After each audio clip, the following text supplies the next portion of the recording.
নমস্কার, সবাই ভালো আছেন তো? শিবলিঙ্গ কথার অর্থ হল পরমেশ্বর শিবের নির্গুণ ব্রহ্মার সত্তার একটি প্রতীকচিহ্ন। শিবলিঙ্গের উপরে 3টি সাদা তিলক রেখা থাকতে দেখা যায়, তাকে ত্রিপুণ্ড বলা হয়। রাত পোহালেই শিবরাত্রি। সকাল থেকেই নির্জলা উপবাস করে শিবলিঙ্গের মাথায় জল ঢেলে উপবাস ভঙ্গ করেন শিব ভক্তরা।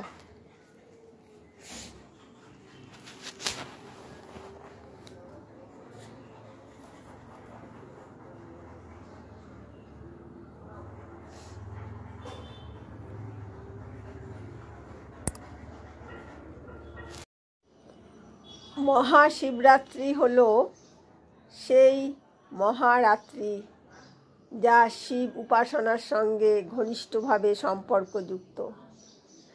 এই উৎসব শিবের দৈব অবতারের একটি শুভ উৎসব। নিরাকার থেকে আকারে তার অবতারের রাতকে বলা হয় মহাশিবরাত্রি। তিনি আমাদেরকে কাম, ক্রোধ, লোভ, আসক্তি, হিংসা ইত্যাদি থেকে মুক্ত করেন এবং পরম সুখ, শান্তি ও ঐশ্বর্য দান করেন। শিবরাত্রি কথাটা 2টি শব্দ থেকে এসেছে, শিব ও রাত্রি, যার অর্থ শিবের জন্য রাত্রি। শিবরাত্রির সঙ্গে প্রচলিত আছে নানা কথা। পুরাণ মতে দেবী পার্বতীর সঙ্গে এদিন দেবাদিদেব মহাদেবের মিলন হয়। আবার শোনা যায় এদিন থেকেই বিশ্ব ব্রহ্মাণ্ড সৃষ্টি করেছিলেন। যজ্ঞের মধ্যে যেমন অশ্বমেধ যজ্ঞ, তীর্থের মধ্যে যেমন গঙ্গা, তেমনি পুরাণ অনুযায়ী ব্রতের মধ্যে শ্রেষ্ঠ হল শিব চতুর্দশীর ব্রত।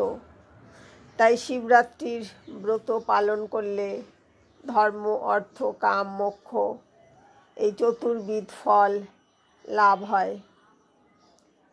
সাধারণত ফেব্রুয়ারি বা মার্চ মাসে শিবরাত্রির তিথি পড়ে।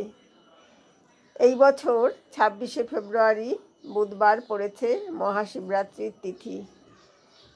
26 ফেব্রুয়ারি সকাল 9:42 থেকে 27 ফেব্রুয়ারি সকাল 8:31 পর্যন্ত থাকবে শিব চতুর্দশীর তিথি।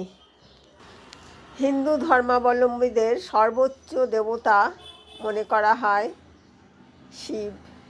সনাতন ধর্মের শাস্ত্রসমূহে তিনি পরম সত্তা রূপে ঘোষিত। শিব সৃষ্টি, স্থিতি, প্রলয়রূপ 3 কারণের কারণ। তিনি সমসাময়িক হিন্দু ধর্মের 3টি সর্বাধিক প্রাচীন সম্প্রদায়ের অন্যতম শৈব সম্প্রদায়ের প্রধান দেবতা। তার বিশেষ রুদ্ররূপ ধ্বংস, সংহার ও প্রলয়ের দেবতা। সর্বোচ্চ স্তরে শিবকে অপরিবর্তনশীল পরম ব্রহ্ম মনে করা হয়।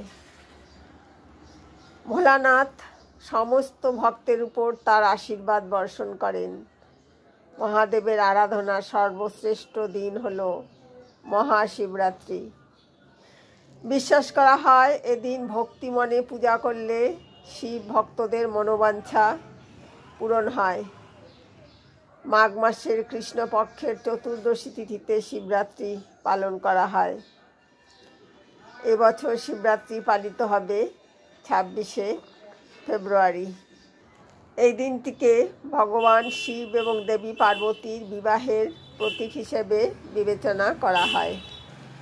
শিবরাত্রির ব্রতের বিশেষ কিছু নিয়ম আছে।